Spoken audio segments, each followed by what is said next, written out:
Selamat sore Romo, Selamat sore. juga teman-teman semua. Kembali lagi nih sama kami dari kelompok ujian akhir semester mata kuliah agama Kristen.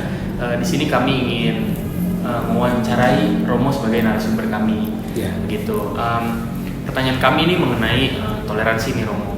Sebelumnya kita perkenalan diri dulu ya Romo. Oke, baik ya. Dengan saya sendiri Joshua, kemudian teman saya Reno. Dan saya Rian. Oke, baik.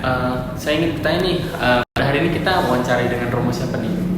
Oke, kalau saya Romo Filan, Romo Filan. nama lengkapnya itu Vitalis Nasrudin. Yes. Nama saya setengah Katolik, setengah Islam. Tapi ya, Yes. tapi saya dari keluarga Katolik memang. Oke. Iya. Tapi ada sejarah sedikit kenapa diberi nama Nasrudin gitu. Saya dari kongregasi atau ordo SPD. Ya, SPD itu banyak berkarya di Flores. Ya. Tapi saya di Jakarta ini memang tinggal di Panti Asuhan Vincentius Putra. Tapi saya tidak bekerja sebagai pegawai dan juga pengasuh. Saya istilahnya seperti kos di sini karena saya sedang kuliah di Sekolah Tinggi Perpajakan Indonesia di Matraman. Juga baru semester 2 seperti teman-teman sekalian. Lalu yang kedua, mungkin sedikit tentang background saya. Saya sudah ditabiskan menjadi imam atau kalau teman-teman panggil Romo itu sejak tahun 2018. Jadi tahun ini sudah 6 tahun menjadi Romo. Ya, backgroundnya pendidikan itu kita S1-nya sebagaimana biasanya kalau menjadi imam itu wajib ambil S1 filsafat, lalu S2-nya itu teologi. Jadi setelah S2 teologi baru ditabiskan menjadi imam. Lalu karena ada kebutuhan gereja di Flores, terutama dalam hal pengelolaan harta kekayaan gereja, maka saya dipercayakan untuk mengambil kuliah perpajakan. Ya. Yes, oke. Berarti itu ambil S3-nya Romo? Enggak, karena ini kan tidak linear, karena jurusan lain, maka kembali ambil S1 ya. Kalau ambil teologi baru saya bisa lanjut ke S3. Ya. Oke. Ya. Itu sedikit dari Romo ya. Ya. Terima kasih Romo untuk perkenalannya. Jadi udah 6 tahun sejak ditabiskan menjadi Romo ya. Sekarang tinggal di Panti Asuhan Vincentius di Keramat ya. Ya. Oke, kita langsung ke topik pertanyaan ya Romo. Ya. Yang pertama ini aku mau bicara mengenai toleransi. Ya. Kalau dari Romo sendiri nih, apa sih arti toleransi menurut Romo? Ya, baik Joshua. Saya kira kata toleransi ini bukan kata yang asing kita ya. Ya, itu sudah sering diucapkan bahkan dalam kehidupan sehari-hari. Memang pengertiannya cukup luas. Bukan toleransi tidak saja dimengerti dalam hubungan antara penganut agama yang satu dengan agama yang lain, tetapi juga dalam pengertian yang umum.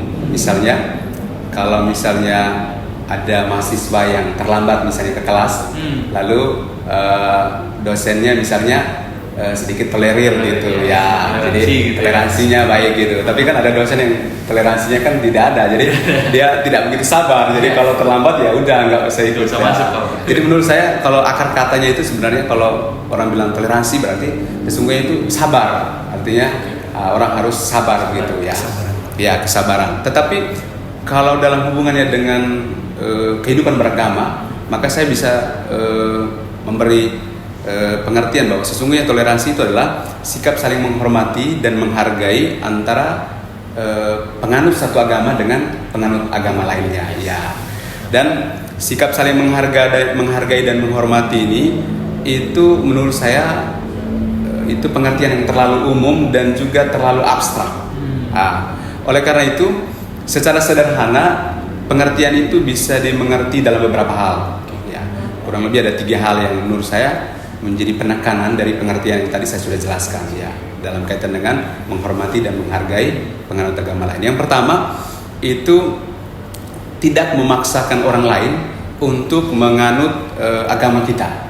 Ya, dengan kata lain mengakui adanya agama lain atau mengakui adanya kebenaran pada agama-agama lain. Menurut saya ini satu poin yang paling penting yang mesti ada dalam diri setiap penganut agama, bahwa sebuah kenyataan yang tidak bisa dielakkan, tidak bisa dihindarkan bahwa kita harus mengakui ada agama lain. Ya. Lalu ada kebenaran pada agama-agama yang diajarkan itu. Itu yang paling pertama. Dan saya kira ini yang kadang-kadang menjadi penyebab kenapa toleransi itu mengalami kemerosotan. Ya. Itu yang kedua, tidak menghina atau memfitnah agama lain dengan alasan apapun. Menurut saya ini satu bagian dari nilai toleransi. Ya. Dan ini yang menjadi tantangan berat. Karena apa? Kita lihat kalau kita nonton YouTube itu kan, itu pemfitnaan, penghinaan terhadap agama-agama lain itu, ya itu sudah sangat berkembang pesat. Ya. Dan orang-orang kita percaya begitu saja gitu kan. Ya. Tergiring oleh opini yang ada di YouTube itu kan. Ya. Itu yang kedua. Lalu yang ketiga, menurut saya tidak melarang atau mengganggu umat agama lain untuk beribadah sesuai agama dan kepercayaannya.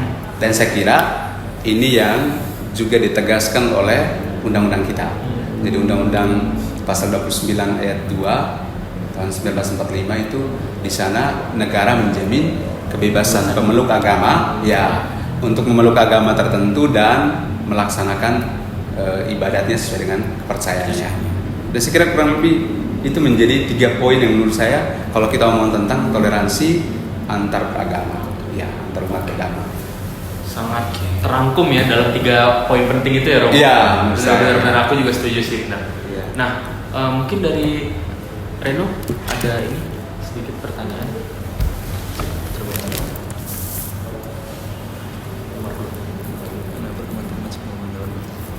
Oke Romo, jadi kita masuk ke pertanyaan yang kedua.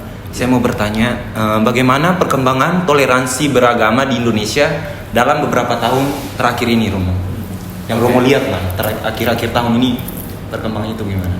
Oke, baik, menurut saya ini pertanyaan yang menarik, tetapi saya pikir kalau menjawab pertanyaan ini paling kurang ada sedikit 1-2 data yang bisa membantu kita untuk sedikit memberikan komentar gitu ya. Orang bilang kan kalau komentar tanpa data kan itu nanti dibilang akhirnya tidak apa gitu ya. Ketika saya sedikit searching tentang bagaimana toleransi, itu menurut saya satu hal yang menarik bahwa ternyata Kementerian Agama kita itu telah merencanakan bahwa tahun 2022 kemarin itu menjadi tahun toleransi. Ya, tahun toleransi. Dan menurut saya kira ini momen yang sangat menarik. Sangat menarik karena apa? Ini menjadi momen bagi negara untuk introspeksi diri, untuk melihat kembali kira-kira sejauh mana negara telah membangun hidup bersama yang toleran.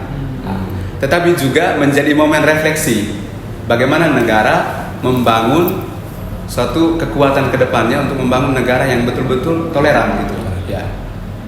Tapi ada beberapa hal yang menurut saya penelitian yang menurut saya bisa menjadi suatu penilaian yang tidak baik, tetapi juga bisa menjadi kekuatan untuk membangun semangat yang lebih baik lagi untuk meningkatkan toleransi. Yang pertama itu ada penelitian dari Litbang Kompas ya, pada tahun 2022 tadi, tahun toleransi tadi itu. Hasilnya katanya bahwa 72,6% itu masyarakat Indonesia sudah menjunjung tinggi nilai toleransi. Menurut saya 72,6%. Menurut saya itu hasil yang baik ya. Iya, betul. Ya, sekurang-kurangnya di atas 50% lah. Iya, di atas 50%. Kalau di bawah 50% kan tentu memprihatinkan sekali ya. Lalu sisanya itu 47,6%-nya itu menyampaikan pendapat bahwa toleransi perlu ditingkatkan kembali. Nah, menurut saya ini satu data yang baik yang menunjukkan bahwa ternyata ada alat ukur yang bisa menilai toleransi kita sejauh ini. Itu penelitian yang pertama. Penelitian yang kedua itu Lembaga Setara Institute itu juga membuat penelitian pada tahun yang sama dan menyimpulkan bahwa indeks kota toleran nasional pada tahun 2022 untuk Indonesia itu mencapai 5,03 dan turun tipis di tahun 2021. Turun tipis dari tahun sebelumnya yaitu tahun 2021 yang mendapat nilai 5,24. Jadi 2021 itu indeks kota toleransinya itu 5,24, 2022 5,03. Berarti ada penurunan. Jadi kondisi toleransi dengan demikian menurut kesimpulan mereka itu belum mencapai nilai yang signifikan. Jadi diharapkan nilai indeks kota toleransi itu kan mengalami peningkatan ya. Misalnya mungkin 5 sebelumnya jadi 6 gitu lah. Itu kan tapi mengalami penurunan. Dan menurut saya dari 2 penelitian ini saya bisa simpulkan bahwa memang nilai toleransi sejauh ini menurut saya masih perlu diperjuangkan. Ya, masih perlu diperjuangkan, terutama kita bisa sendiri melihat bukti-buktinya ya. Misalnya akhir-akhir ini di mana-mana kita lihat berita di televisi itu ada pembubaran orang yang sementara melakukan ibadah, ada usaha pemaksaan pemberhentian pembangunan rumah ibadah, ya. Padahal kalau mau dilihat orang-orang yang membangun rumah ibadah itu juga sudah mengikuti proses hukum yang pas kok, artinya minta izin dan segala macam. Tapi kok pertanyaannya masih ada hal-hal seperti itu, ya. Dan menurut saya itu bukan kejadian yang sedikit. Kalau kita cek di YouTube itu banyak sekali. Di luar tadi ada penghinaan, pemfitnaan. Mungkin teman-teman bukan berarti kita memojokkan teman-teman agama lain, tapi bahwa nyatanya memang ada gitu. Misalnya kita pernah dengar dulu ada yang katakan bahwa di salib itu ada jin kafir. Itu kan menurut saya hal yang sangat tidak perlu disampaikan oleh seorang tokoh agama gitu. Apalagi seorang tokoh agama ya. Bagaimana mungkin sekurang-kurangnya kan tokoh agama ini kan menjadi apa istilahnya? Menjadi promotor dalam menggerakkan toleransi ini. Tapi kok menjadi ini lagi gitu. Menjadi penyebab merosotnya. Berkeruh ya semangat toleransi. Menurut saya kurang lebih itu. Ya, bagaimana itu ya. Baik, terima kasih Romo. Terima kasih. Mungkin dari Rian kita langsung ke nomor 4. Nah, di sini Romo, saya ada pertanyaan yang ketiga nih. Tanggapan Romo mengenai pembubaran doa untuk umat Katolik di Tangerang Selatan terjadi pada 5 Mei 2024 itu saat mahasiswa Universitas Pamulang sedang doa Rosario. Oke. Menurut saya peristiwa 5 Mei 2024 itu pembubaran mahasiswa yang sedang doa Rosario itu menurut saya peristiwa yang cukup viral waktu itu ya. Dan menggemparkan negara kita ini. Tapi saya melihat satu sisi positifnya. Positifnya apa? Artinya bahwa dengan peristiwa ini orang bisa saja menjadi semakin terbuka tentang apa pentingnya toleransi gitu kan. Jadi akhirnya kemudian orang melihat bahwa ternyata negara kita ini kalau mau dibilang kalau berpatokan pada peristiwa ini sebenarnya masih ada tindakan-tindakan intoleran gitu. Contoh nyata. Contoh nyata adanya kan gitu kan. Tapi di sisi lain saya melihat bahwa ini menurut saya tindakan yang tidak selayaknya, tidak sepantasnya ya.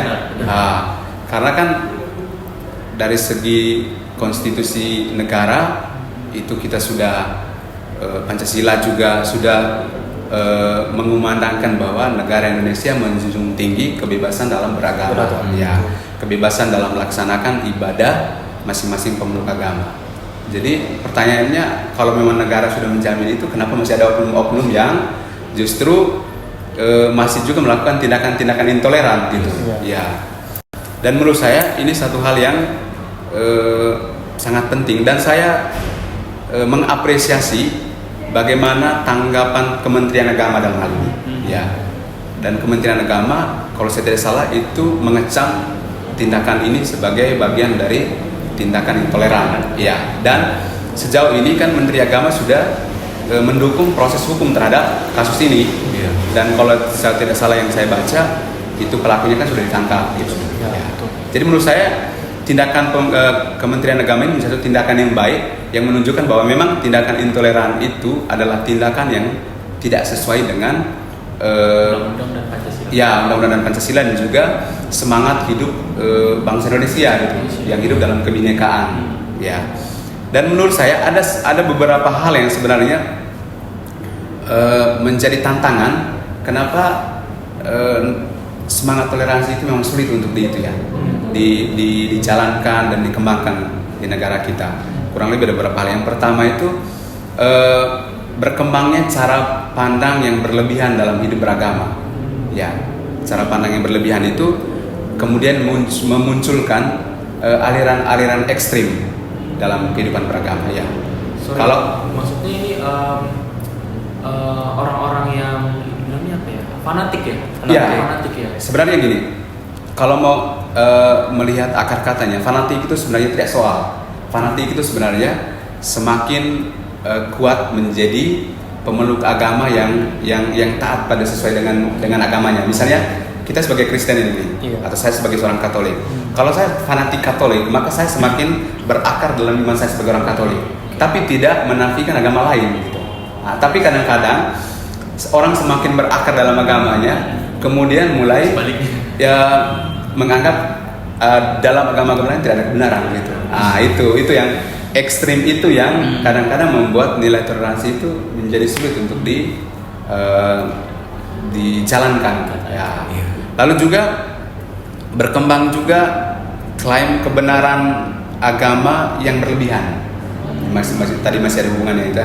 Artinya kadang-kadang ada yang berpikir bahwa agama saya lebih baik gitu kan, agama saya lebih benar. Jadi kadang-kadang kalau terlalu begitu juga itu sulit juga gitu. Makanya tadi saya bilang kan di bagian awal itu kan saya katakan bahwa poin yang paling penting untuk mendukung toleransi adalah kita harus mengakui adanya agama lain dan kebenarannya. Kalau itu ada, maka saya amat yakin toleransi bisa berjalan. Yes. Dan tidak ada tindakan intoleran yang terjadi ya. Iya. Dan berkaitan dengan kasus ini, saya hanya beri saran saja untuk teman-teman Kristen di seputaran Tangerang Selatan ini, coba membangun relasi persaudaraan yang baik dengan orang-orang di sekitar. Karena saya amat yakin relasi persaudaraan yang baik dengan orang-orang di sekitar, termasuk saudara-saudara yang Muslim, itu bisa membantu kita untuk meningkatkan nilai toleransi. Ya, setuju. Ya, setuju. Oke. Baik, tadi seputar itu sudah terjawab ya Romo. Kemudian kita ke pertanyaan nomor 6. Oh iya, 6 dulu. Nah, kalau dari pertanyaan nomor 6 nih, apa sih upaya dari Gereja Katolik dalam mencegah kejadian serupa? Contohnya tadi, kejadian yang tadi di masa yang akan datang. Oke. Kurang lebih saya sudah sedikit sentil tadi ya, bahwa saya mengajak teman-teman, semua orang Kristen di mana saja, saya berpikir bahwa untuk membangun satu toleransi yang lebih baik, yang paling pertama yang harus kita bangun itu adalah persaudaraan seumat. Jadi yang paling pertama itu adalah fondasi atau konsolidasi internal di antara kita. Misalnya saya mau membangun toleransi, tapi sebagai orang Kristen kita harus kuat lebih dulu gitu. Jadi persaudaraan di antara kita harus lebih kuat ya. Internal dulu ya. Lalu yang kedua, kita harus membangun persaudaraan antar umat beragama. Misalnya ketika kita hidup dalam satu lingkungan, kita tidak boleh hidup ya saya dan kamu gitu kan. Artinya ya, misalnya antara tetangga saya di sini ada tetangga sebelah, terlalu juga kalau misalnya saya tidak pernah berkomunikasi dengan mereka gitu kan. Itu keterlaluan. Dan menurut saya itu satu hal yang harus dimulai gitu. Jadi kalau kita mau membangun toleransi yang lebih besar, maka kita harus mulai dengan komunikasi persaudaraan yang baik di antara sesama kita meskipun berbeda agama di lingkungan-lingkungan yang paling kecil ya. Dan kalau kita sudah masuk dalam tahap yang kedua, persaudaraan antar agama, maka kita akan bisa membangun persaudaraan kebangsaan secara besar, lebih besar gitu ya. Ya, secara besar. Itu mulai dari hal-hal yang kecil tadi. Dan sejauh ini saya kira di gereja-gereja kita, baik gereja Protestan maupun gereja Katolik, saya kira pendeta dan juga para pastor itu selalu berkoar-koar untuk mempromosikan toleransi ini. Saya tidak tahu di teman-teman gereja Protestan, tapi kalau saya sebagai seorang imam gereja Katolik itu kita selalu promosikan, kita selalu sosialisasikan bahwa kita sebagai orang Kristen kita harus berusaha untuk meningkatkan semangat hidup toleransi. Jadi tidak usah membeda-bedakan, di dalam hidup bersama tetap rukun dan damai. Ya. Jadi agama itu tidak menjadi alasan untuk benci. Ya, untuk begitu intoleran Ya, gitu. apalagi kita sebagai orang Kristen, kita memiliki semangat hidup cinta kasih gitu kan. Kasih, Ya. kasih yang terutama ya. Ketika dalam Injil itu katakan siapakah sesama manusia, jadi sesama manusia adalah orang-orang yang ada di sekitar kita gitu kan, bukan seagama. Bukan seagama. Ya. Benar, betul. Oke. Sehingga lalu yang satu hal yang sangat penting juga adalah Paus Fransiskus, Paus yang sekarang ini itu tahun 2000 berapa ya, waktu pandemi itu pernah mengeluarkan satu ensiklik, satu dokumen penting dalam gereja namanya ya, itu namanya Fratelli Tutti ya. Itu kalau diterjemahkan persaudaraan universal. Okay. Jadi dari ensiklik ini atau dokumen ini sebenarnya mau mengajarkan atau mengajak semua orang Kristen untuk membangun satu persaudaraan yang universal, arti persaudaraan yang tidak dibatasi oleh agama. Okay. Kalau kita sungguh-sungguh menghayati persaudaraan universal, maka apapun persoalan dalam kehidupan bernegara kita ini itu pasti bisa diselesaikan. Jadi kita akan bisa mengalami kesejahteraan bersama. Yes. Sudah banyak dan cukup kuat ya dari gereja Katolik. Iya, menyuarakan sejauh ini sudah toleransi ini. ya. Dan apalagi dari tadi Paus Fransiskus di masa pandemi ya. Iya, Dia keluarkan satu itu dokumen itu. Dan juga setiap minggu pasti ada istilahnya apa ya, firman Tuhan yang menyampaikan Ya. mengenai toleransi Ya. ya, pasti itu sudah cukup kuat untuk dibekali kepada teman-teman Katolik dan Kristen gitu. Baik Romo, kemudian terakhir deh Romo kita ke nomor yang 9. Pesan dari Romo nih kepada kita semua untuk umat beragama yang ada di Indonesia gitu. Oke. Tapi sebelum itu mungkin saya sharing ke satu hal ya. Oke, boleh. Saya sekarang tadi kan saya katakan saya sementara kuliah. Ya. Di tempat kuliah saya itu kita cukup berbaur juga. Ya.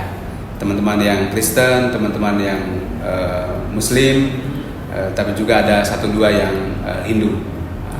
Dan kita cukup berbaur, dan menurut saya hal-hal yang paling sederhana tentang praktek toleransi itu adalah bagaimana kita bekerja sama di antara mahasiswa yang berbeda agama itu.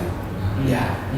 Dan pergaulan kita di kampus itu sangat merata. Artinya gini, kita tidak pernah membuat satu pergaulan karena dia Muslim, jadi kita tidak boleh bergabung dengan dia kan. Dan saya kira teman-teman juga rasakan demikian kan? Ya.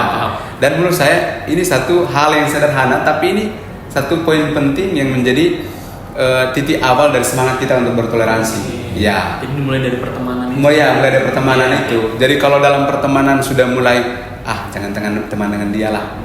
Karena dia kan agama lain. Iya, agama lain. Nah, itu sudah bibit-bibit intoleran. Intoleran itu udah ada itu. Dari hal kecil itu. Iya, dari hal kecil. Lalu yang kedua saya sharingkan bahwa saya ketika selesai S1 filsafat, saya dipercayakan menjalankan praktek di pondok pesantren. Ya, okay. Selama 1 tahun 6 bulan. Ya. Menarik. Kebetulan pondok pesantren itu statusnya itu sebagai panti asuhan. Nah, jadi dia sebagai pesantren di satu sisi, tapi di sisi lain sebagai sebagai panti asuhan. Jadi panti asuhan itu sudah bekerja sama dengan gereja Katolik di Ende, di Flores sejak pendiriannya. Sehingga setiap tahun ada frater calon imam gereja Katolik yang dikirim ke situ. Okay. Nah, dan tugas kita itu adalah sebagai guru. Nah, biasanya karena di pesantren itu kekurangan guru karena tadi anak-anaknya itu kan sekolah gratis. Okay. Jadi banyak guru yang tidak mau kerja ya di situ ya. Iya. Karena nanti mereka hanya harap dana bos gitu. Ya. Jadi mau tidak mau ya ketika frater hadir di situ sebagai calon imam, kita biasanya selalu siap untuk ngajar. Okay. Yang terpenting jangan ngajar agama Islam saja. Tidak punya Kan ilmu. punya basicnya. Benar-benar. Tapi kalau mengajar yang lain, mau tidak mau kita harus siap. Okay. Waktu saya di sana itu kebetulan guru matematika dan komputernya tidak ada, dan kebetulan saya dulu jurusan IPA waktu SMA seminari. Okay. Dan secara terpaksa saya ngambil itu mata Jadi pelajaran guru itu itu, ya ya. jadi guru. Tapi buku-buku referensinya kan banyak. Okay. Jadi kita dan kebetulan juga masih bisa diusahakan lah gitu ya. Sambil dipelajari. Iya, sambil belajar dan mengajar gitu kan. Belajar. Nah, Oke. nah, itu. Sehingga pesan saya untuk semua orang, bukan semua orang Kristen atau siapa saja, mari kita membangun semangat hidup bersama. Dan saya tertarik dulu waktu saya pergi praktek di pesantren tadi itu, pemimpin ketua yayasan kami itu dia katakan begini, untuk urusan kemanusiaan itu tidak ada perbedaan agama. Nah, jadi ketika kita berhadapan dengan urusan kemanusiaan, kita harus meninggalkan ego kita bahwa ya saya Muslim, saya Katolik. Jadi kita harus bekerja sama untuk meningkatkan kesejahteraan. Maka saya selalu katakan tadi dalam beberapa poin yang saya sudah sampaikan, bahwa kalau mau kita semangat toleransi kita sungguh ditingkatkan, maka mari kita membangun kerjasama di antara kita dalam hal-hal apapun, terutama dalam hal-hal kemanusiaan. Ya, misalnya mungkin teman-teman di kampus melihat ada orang-orang yang mungkin orang-orang sederhana di jalan, lalu mulai membangun kerjasama, kira-kira apa yang bisa kita buat gitu. Itu hal-hal yang bisa dibuat. Sehingga menurut saya jangan dulu bermimpi tinggi-tinggi untuk meningkatkan toleransi. Kalau secara hal yang sederhana, misalnya kita berteman dengan sesama orang yang penganut agama lain saya tidak bisa, maka itu amat sulit. Yes.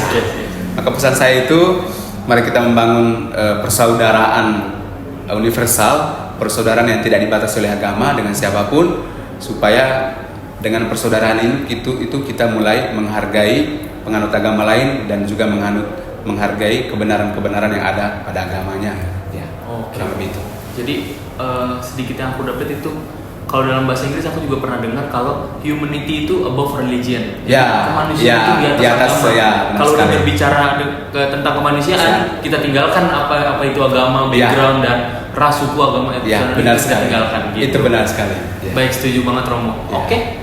Kiranya semoga apa yang Romo sampaikan itu bisa bermanfaat untuk kami mahasiswa UKI, juga untuk teman-teman yang menonton video ini. Ya. Dan terima kasih sekali lagi untuk kesediaan Romo sudah meluangkan waktu di hari Minggu sore ini untuk diwawancarai oleh kami gitu mahasiswa. Baik, oke. Semoga Tuhan Yesus memberkati Romo dan kita semua yang menonton video ini. Oke. Terima kasih teman-teman semua. Tuhan Yesus memberkati. Thank you. Oke, mantap. Mantap ya. Thank you Romo. Oke. Siap. Iya, oke. Oke.